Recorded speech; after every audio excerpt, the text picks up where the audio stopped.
9 years. And he didn't just tell me to stop working in Corona. I actually began to have a sense of dissatisfaction with where I was. I was going to be 14 years ago, and I was frustrated. I had failed so many times, and that was why I began to look at myself and wonder if I was a stumbling block in the life of my husband. I began to look down on myself. It wasn't as if I had really thought anything mighty of myself anyway, but because things appeared to be depreciating, I continued to look down on myself. Remember, I had become a pastor's wife. I gave my life to Christ in 1989, and so I was fully grounded in the Word. And so you might be here today, you're fully grounded in the Word, but your life is not making sense. And really, life does not make sense if you're not empowered as a woman. Life does not make sense if you have to think and cry every day about what to eat and your life is not influencing or impacting anybody. Life does not make sense when every day you're waiting for somebody to give you what to eat. Life does not make sense when you're unable to pay your children's school fees. Life does not make sense when you have to ask your husband every day for something. Life does not make sense when you can't stand on your own and say, I want to go to this place, I want to do that, I want to do this. Life cannot make sense. And because life was not making sense, I cried to God. And God said to me, are you ready? I said, God, I'm so ready. He said, then step out of the boat. God is saying to somebody today, step out of the boat. You've been in this comfort zone for so long and it's not even adding up. And He's asking you, for how long? For how long? And I asked myself, Lord, for how long? I looked at myself, I said, but God, if I step out, what happens to me? I don't even have a university degree. I failed several times. I ended up with typing and shorthand. I ended up with secretarial administration. I've worked as a secretary all these 20 years. I'm going to be 40. What am I going to do? I don't have anything. God said, with me, girl, you have everything. He said, but you need to step out of this boat. And I looked at myself. I said, what boat, Lord? He said, the boat of self-condemnation, the boat of unforgiveness, the boat of looking down on yourself, the boat of thinking every other person is better than you. And I found out I had to start working on myself. Everybody around me thought everything was going on well. I was the pastor's wife.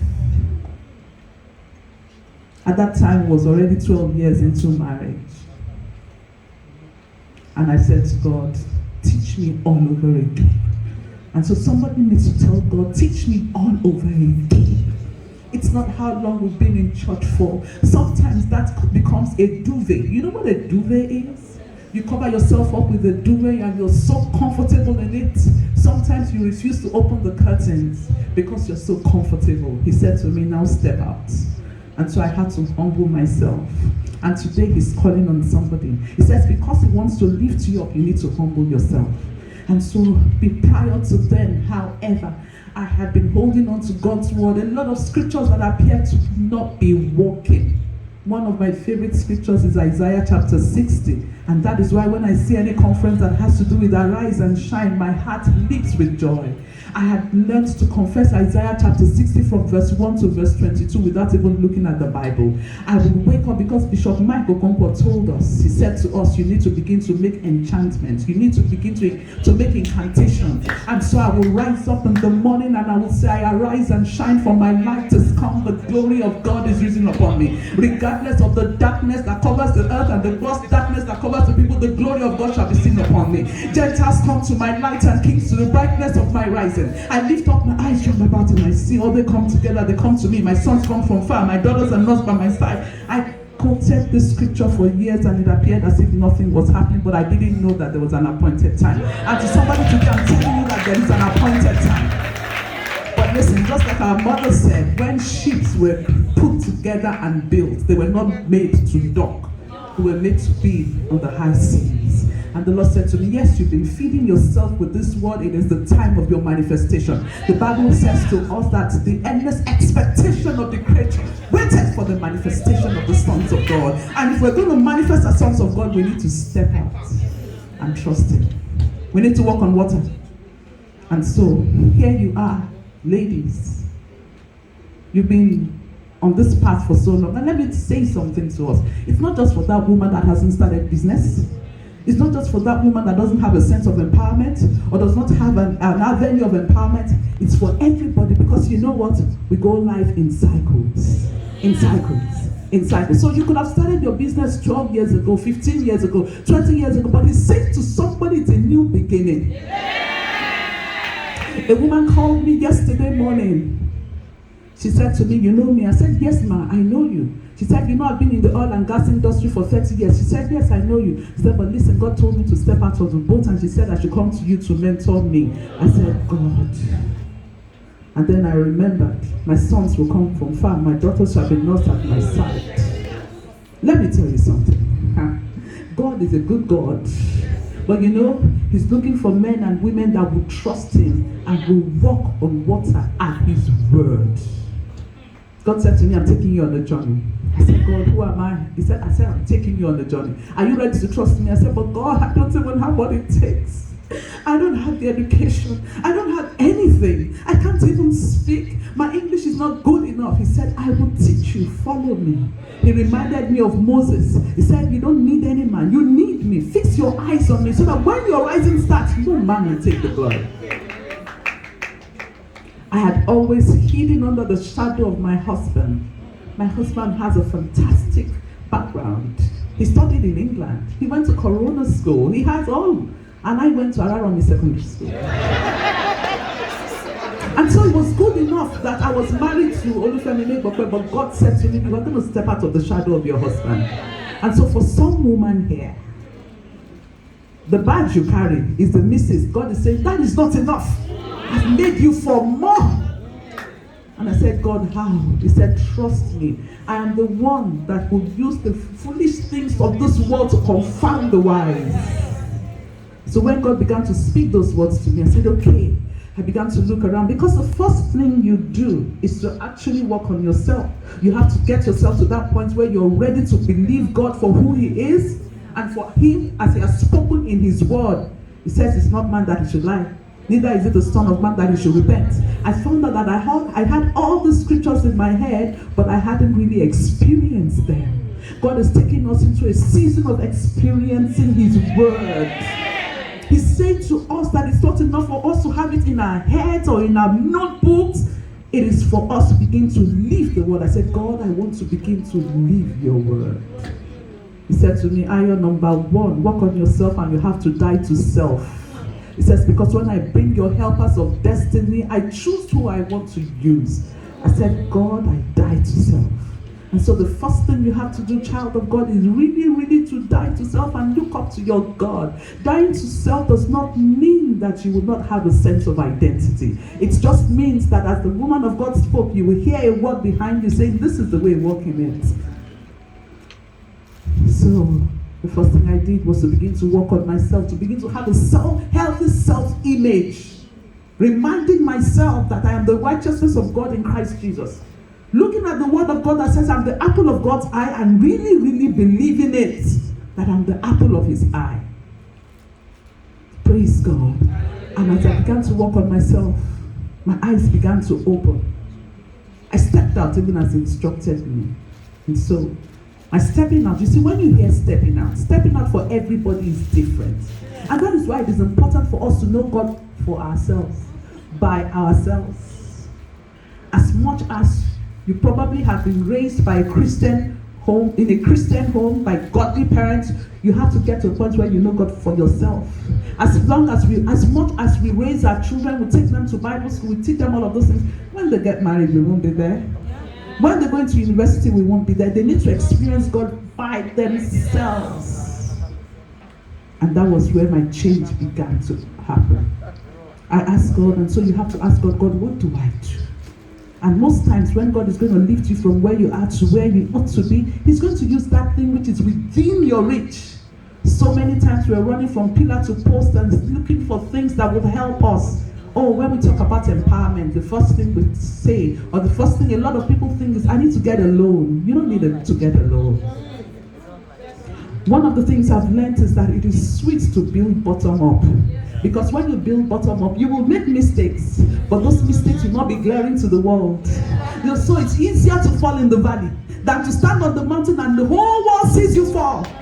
When you fall in the valley, you know what happens? You look left, you look right, you look around you and find that nobody is watching, and then you stand up, you dust yourself and move again. And so for somebody here, you might have to start from the bottom. There's an advantage. Somebody say, I have an advantage. And so please, you're going to build houses, and the houses you're going to build will not need anybody's building materials. You have to build those houses with your own building materials, because God has given you the building materials. When we look at some women in the Bible, look at those widows in the Bible. Look at that widow of Zarephath that the Lord sent Elijah to. When he got to her, she said, when the man of God got to her, said, I just have a little for my son and I to eat and die. But that's what God wants. He wants that woman that will look at the little she has and be ready to release it to God. I resigned from Corona. Thinking I was going to open my own daycare center. But things didn't work. So it's not breaking news that you failed. A lot of us think that it's breaking news that we failed. No, failing is not breaking news. Failing should be to you, bring it on. What next? Yeah. Hallelujah. Somebody might be saying, oh, it's so sweet for her to say, but listen to me, it's something I have experienced. Oh, was it devastating? Yes, but I love what her mommy said. She said that cry on your pillow. Don't go on social media and say it's not working. Don't throw a pity party. You don't need it. Because most people, all those likes are not going to add to your destiny.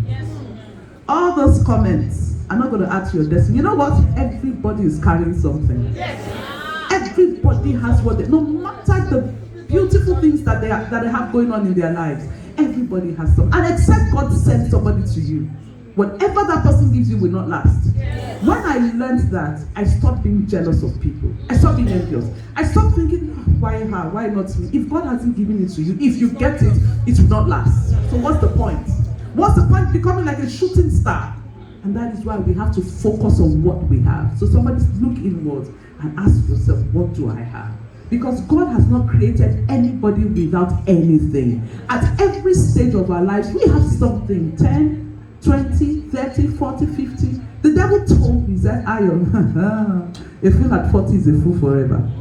The Lord said to me, Ayo, life begins at 40. It's up to you. What are you going to believe? Because every day voices are speaking to you. Whose voice are you going to listen to? And may I tell you that the voice you pay attention to is the voice you're going to listen to. The voice you accommodate. And so you have to ask yourself, what am I accommodating? What am I listening to? Who are the people that surround me? The Bible says in the book of Psalm chapter 1, blessed is the man. He does not walk in the counsel of the ungodly. He does not stand in the way of sinners. He does not sit in the seats of the scornful. What happens to him? His delight is in the law of the Lord. And in this law, what does it do? He meditates day and night. And what does it become? Like a tree planted by the rivers of water. He brings forth his fruit in season, and his leaves will never wither. That's the man who is firmly founded in the word of God. And so I said, God, I'm ready. So when it didn't happen, that the days case, all the plans that I made did not materialize. The promises, my father was gracious enough. He said, I will give you a flat to start this daycare center. But all of that fell apart. It's fine. When man promises you, don't be angry with man. I realize there's no point being bitter and angry. You know what it does? It adds sicknesses and stress to our bodies. That's why the Bible makes us understand that a merry heart doeth good like a medicine. And so you have to critically look inwards. Critically look inwards. Look at yourself. What do I have? What do I have to work with? You have a part of looking critically inwards is also looking at your journey. Because sometimes what you actually need is in the journey of the past. Maybe God wants to connect you with somebody, or God wants you to reach out to somebody, or God wants you to do something. And so all of the things I planned were not working, and so I had to go back. When I left Corona, because I wanted to start a daycare center, I had to go to a Montessori school. So I had invested. I had invested in this venture. I had invested with everything, the entitlement I got from Corona. Should I sit down and weep? I don't know what you've invested in, and it looks as if the investment has failed. Let it go. One of the things I've learned is that yesterday cannot be rewritten. Yesterday is so gone. It's gone. The man that jilted you, he's gone. That friend that made away with your money, it's gone. You know, at some point in my life, I used to cry. You know why I used to cry? At age 10, I was raped. I was abused by my uncle. And that was a major event in my life that hindered my academics. My siblings all went through university but me. My mother would look at me and say, why should you be the black sheep of the family? I couldn't tell anybody what I was going through. But when God fought for me, when God strengthened me, you know what the Bible said, Isaac, was it Isaac? The story of Jacob and Esau. After Jacob had taken the promise, Esau wept. But Esau actually sold the promise. He gave up that which was his birthright. And you know what Isaac said to Esau? The day the yoke of your brother is taken off your neck, then you'll have to leave it. I had to take off for somebody today is the yoke of unforgiveness. I had to take off the yoke of unforgiveness. I had to begin to see myself as a new creature in Christ Jesus. That was when my change began to happen. Sometimes your change happens and it doesn't show, but so many times because we're looking at the fact that other people's changes have shown, we begin to look down on ourselves. Some of us even kill what has started. But I know that from today, a new beginning has started in us. And so I had to forget all the investments in that daycare center. And I had to take up teaching. Did I go to teach in a school? No. I was taking a bike to teach children in homes. When I was leaving Corona School, I told everybody that cared to listen that I was going to start my own daycare center. But here I was. It appeared as if things had gone down. But children of God, listen. When God wants to start a new thing with you, He starts on a beautiful, beautiful foundation. And so don't worry. Praise God. And that's why it is important for us to focus. And so you want financial empowerment. You want God to start a new thing with you. You've worked on yourself. You've had that critical meeting with you, yourself and I. You've examined all that is within your power. Now do something. It may not make sense, but listen, there's no dignity in begging. There's dignity in labor. And so the Bible says, whatever your hand findeth to do, do it. It doesn't have to be glamorous. It doesn't have to be worth your Instagram page. Everybody does not have to know, but just do it. And I began to do it. I didn't tell anybody but my husband. And that is why it's important for you to get a support group that will believe in your cause. Because when I minister like this, at the end of the ministration, when I tell people that, oh, my husband is an amazingly supportive man, women come to me and say, well, my husband is not supportive. And I tell them, you build a support system for yourself. Women support women. And so if there are women around you who do not support you, walk away from them. Remember the company that you should be keeping. You must be deliberate in looking for that support, because no man stands alone. Being alone is a dangerous place to be. And so I found that support. Thank God I found that support in my husband. You must create that support. You must look for that support. Prayerfully too. And that's why I love Psalm 144. It says, there's a verse that says, Lord, read me. It said, read me from great waters, from the hands of strange children, whose mouth speak vanity, and their right hand is the right hand of falsehood. And so you must examine those hands, those people around you, who are constantly putting you down, who are constantly discouraging you, who are constantly telling you that it cannot be done. And if it is you yourself, examine what you're taking inside. Because for some of us, nobody's talking to us, but we're hearing voices. Things are telling us it cannot be done. If you don't believe in in yourself, nobody can believe in you. Because it's a spirit.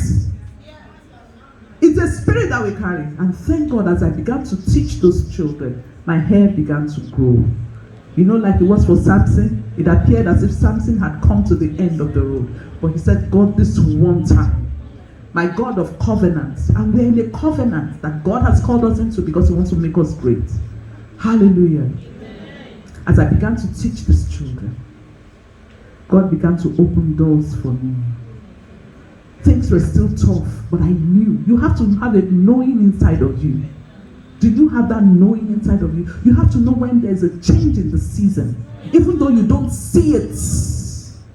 Even though you don't see it. Child of God, you know you need this. Because in every season of our lives, those things come up. Those times like that come up. When there is a stirring of the water. And your spirit must be awakened to receive it first. And then you will walk into it. But it got to a point. We're so down. And my husband and I had just 1,000 naira. I won't take too much time. I can't go into all these details because I know my time is short. But now I'm going to be going into different points. You have to work with yourself. You have to work on yourself. You have to examine what you have. You have to begin to do whatever is available to you to do, as long as it's honorable.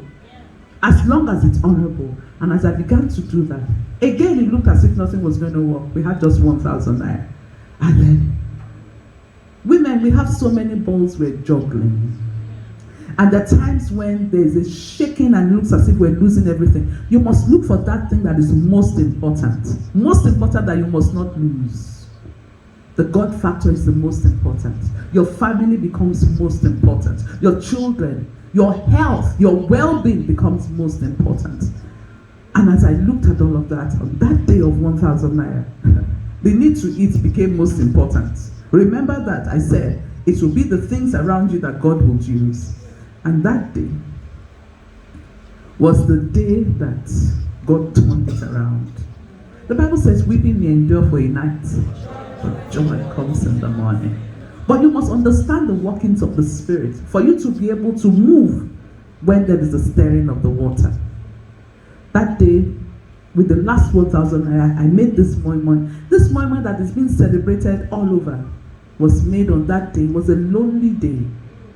It was a tearful day. The fact that you cried in the morning does not mean God cannot come through. Praise God. It was a tearful day, but I made the moi moi that day. And God brought people. You need people. Even the biggest of businesses are always advertising. And so we need to be deliberate about our relationships. Your immediate relationship with your family, your immediate relationship with your church, your immediate relationship with your neighbors, because that was what God used to lift me. My immediate relationship at that time was with my sister-in-law, and I laughed when mommy spoke about in-laws. You know, some of us, we have our children going to marriage and we tell them, be ready. No. We are the light of the world. We are the salt of the earth. If we cannot evangelize to our immediate environment, how can we be evangelists on the pulpit? Our preoccupation must be that our light must shine. Praise God. And so we need people. You start whatever it is with your faith, with your whole heart, and then look at the people around you. They are the ones that God will use to begin to help you to build whatever you're doing. The person that came into my life at that time was my sister-in-law, who simply ate the moi moi. And my sister-in-law loved it. And she asked that I make for her. I had been married for 12 years. What if I had chased this woman out of my house? What if I wasn't hospitable? What if she couldn't come to my house? What if she would say, I will talk to you, but she came. Not only did she come, she ate. I was hospitable. You never know who God would use. It starts as a mustard seed. My sister-in-law ate and one wrap, and she simply said, make for me. How much did it cost you? I said 1,000 naira. She gave me 1,000 naira. I made for her the next day. She took her moi moi. I held some back, gave my neighbor. She took home. She gave her friend. Her friend tasted. Said, who made it? She said, Ayo, my brother's wife. If you want, she will make it for you. Give me 1,000 naira. My sister-in-law collected 1,000 naira. My neighbor that I gave ran to my door. Auntie, one more for me. This woman is very nice. Please make for me. I'll give you money. I said, just give me 1,000 naira. That's how it started. Do you know how many 1,000 nairas we have spent carelessly? Be careful what you do with your last seed. That last seed is so important. He gives bread to the eater and he gives seed to the sower. That was how it started. I even did not know. But when I began to remind myself of God's word. And then I asked God, see, as you start, it's a time of shining. But listen, don't be in a haste. Don't be in a haste and get carried away. When you start with God, you must continue all the way with God. Continue to go back to him and ask him what next. I asked God, what next? Because I kept selling to family and friends, selling to church members. Listen, you need people. You need the fruit of the Spirit. Business is highly spiritual. And that is why you cannot, the Bible says that the weapons of our warfare are not carnal. They are mighty through God to the pulling down of strongholds. And so if you get into the mode of they don't like me, this one is doing this, you're just fighting carnal weapons. You need to stand upon your watch. Like the book of, is it Hosea? Habakkuk chapter 2 says, I will stand upon my watch. I will set myself upon my watch. It's not the time to sleep. Hallelujah. I kept building this business. Family buying, friends buying, church members buying. I was pastor's wife. God gave the strategy for every season.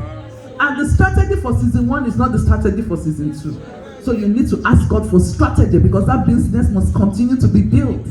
Strategy, going to church. The pastor says, thank God my husband was a pastor. Me that was fighting the ministry. God knows what you need. I will get to church, pastor will say, go and tell your friend, your sister you are blessed. As soon as they come to me, I say, there's more when you can. That was my mode of advertisement. There's a mode of, within my reach. And then all the children will say, Mommy, pastor's wife has my mommy. After a while, believe me, they were buying in the season, but after a while, I saw that when pastor says, go and greet, they will not come to me. And I'm like, hey, God, you know, there's a tendency to get angry. But you know, when God has dealt with you, the fruit of the Spirit becomes your mantra. Love, joy, peace, long-suffering, gentleness, goodness, faith, temperance. Goodness. Against such, there's no law. You must understand when a door closes, it just shows that God wants to open you an even bigger door. It's not time for you to begin to fight with people. They're not doing this, they're not doing that. You have to move on. You have to be higher. And I said, God, where do I go? He said, go to Corona School. I said, Satan, the blood of Jesus is against. What did I tell them when I was leaving Corona School? I'm going to open my own school. How can God say I should go and sell my money? He uses the foolish things of this world to confound the wise. That's why you must know the voice of God. Everybody has a weapon. What's your weapon? I knew the voice of God. After I had resisted, I went. That time I went to Corona School was not a time to begin to tell people nicely, I'm selling money, I'm selling. No, I began to shout. There's a strategy for every season. My for sale, my with desperation. With my full chest, I didn't care. You get to a point in your life, you don't care what anybody says. You don't care. As long as you know you're doing the right thing. Stop seeking approval from people. A lot of people would have done businesses and would have done well. I don't want to work with my father. If I work with my father, they'll say I'm a daddy's boy. Who cares? God that has made that man, laid that foundation for you. He has given you a leg up in life. I don't want to do this. It's too beneath me. Women, we have to be real with our situations. We have to be real with what God wants us to do. You know why? We are custodians. We are custodians of gates. We are custodians of gates. And if you sleep, you know what you're doing? You want your children to have carryovers. Because there are battles. I love what mommy said. She said, choose your battle. There are battles you should fight. Don't leave that to your children. A lot of us are under the weight of the battles our parents have led for us. You want to lead the same battles for your children? I said, no. I must make a difference in the lives of my children. Corona Gate was where I started that next season. And I continued there until I met somebody who helped me. God brings destiny helpers when you do what you do what He wants you to do in a particular season. Keep building that business. Yes, there will be trials. There were times I didn't sell moi. There were times the moi went sour, but I kept at it. You have to be consistent. Consistent. Keep doing it. Don't give up. And as I met that destiny helper, I began to serve a company. I served the company and God said, what do you want? You see, when God asks you for what you want, you better be careful about what you ask for. Can you remember the story of Solomon? He didn't ask for riches, he asked for wisdom. I said, God, I didn't go to school. I want to go back to school. The best form of revenge is not to abuse people, it's to be successful. You want somebody has messed you up, one man has messed you up, or somebody defrauded you, be successful. Let that be your answer to that person. And don't let it be a superficial one where you go and borrow things and you think by taking a photograph and wearing a nice dress is revenge. It's not. They will know. Because one day you will return the dress, you will return the wig, you will return the car. If you just come to a hotel like this and it's a beautiful environment, you take a selfie, we post everybody like, where is she? But we know one day they will know that where this house she's coming from. It's not that place we saw her. So don't form. Let God, don't use all the energy we are using to form. We can use it to build. Build. Because God is building capacity in you, and as He builds capacity, you become to have compassion for others, and you get to a stage where it's not all about you. You're mindful of the generation coming behind you, because the earnest expectation of the Creator is waiting for your manifestation. And as God took me through all those routes, I began to realize that all those things I thought were important were not important. As I built my business, God taught me respect for people. God taught me that it's not all about me. There was a particular time I was vying for a job, and I was given the job, and I was called up. I sent my people to the market. I was called, please, madam, and we don't want to give you that job again. Let's give it to a small caterer. I said, God, no, God has given me this job. They told me, no, we'll give you a bigger one. I said, no. Guess what happened? I did that job. And they called me the next day that all the bank managers that ate your food were throwing up. God taught me a lesson. Every job is not your job. What's the point? So we have to be sensitive in the spirit. Don't cry for small when God has big for you. When He says, drop the small so you can come up. Leave the small for that small person so that you can come up. Remember, somebody left that one for you before when you started. God teaches us a lot of things. God does not just want us to just blow. He wants us to be able to attend to kingdom assignments. You'll find out that when you're running your business, you're not just like any other person. You become a man and a woman of principles. They will know you as nothing just goes. When you know that you didn't start that business by giving a bribe, you'll be ready and bold enough to continue to build that business without giving a bribe. Because you know that heaven is your goal. And God has helped us all these years to continue to build. And today, I'm grateful to God. I have a master's degree. What if I had sat down there and kept crying that I don't have anything? I can't become anything. At the point when I started my business, our children would say, Mom, your business is embarrassing us. Why? Because they get to school and their bodies are smelling of stew. But today, the story is different. Ladies, God is able to do exceedingly, abundantly above. He wants us to continue to grow. He wants us to be diligent, and He wants us to shoot for excellence. You have something. Stop looking at what others have. Stop looking down on yourself. Continue to be strong. Continue to build yourself. And respect people, because nobody knows who the destiny helper is. Don't judge things by the outward appearance, because the outward appearance will fail. Even Samuel, the man of God, almost missed that calling, that person that God wanted him to anoint. But listen, It's not just about here.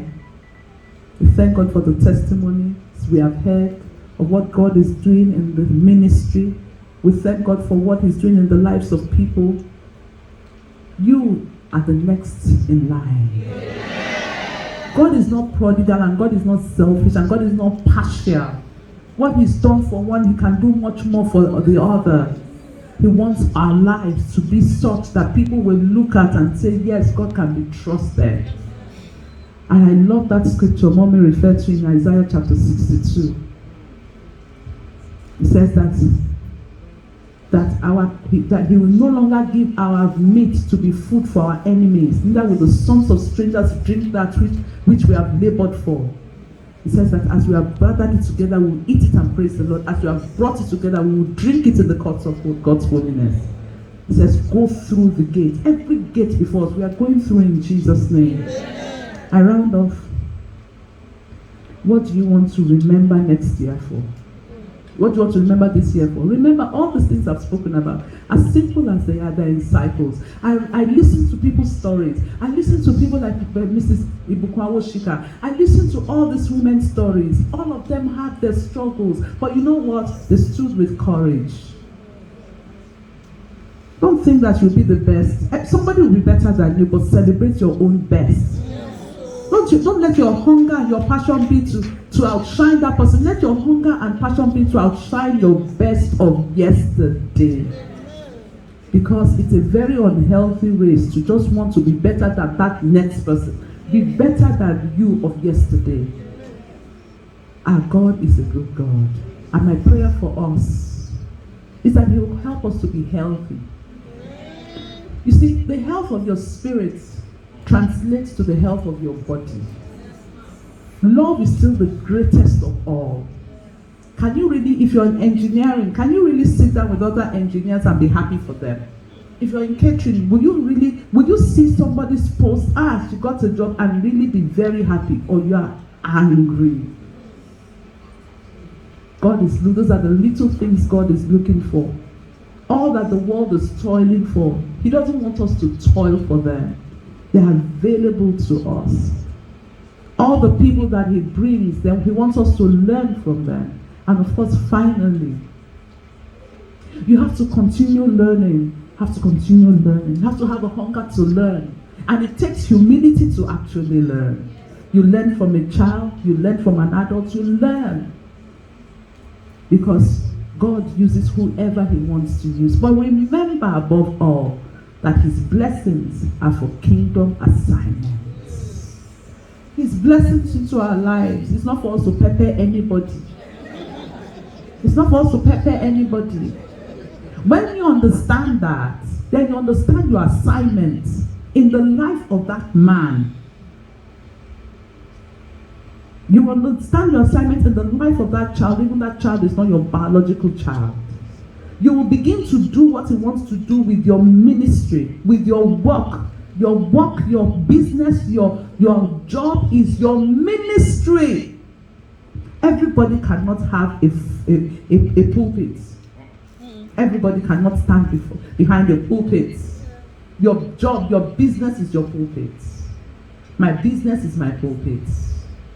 My prayer life is fueled by my assignments. I pray.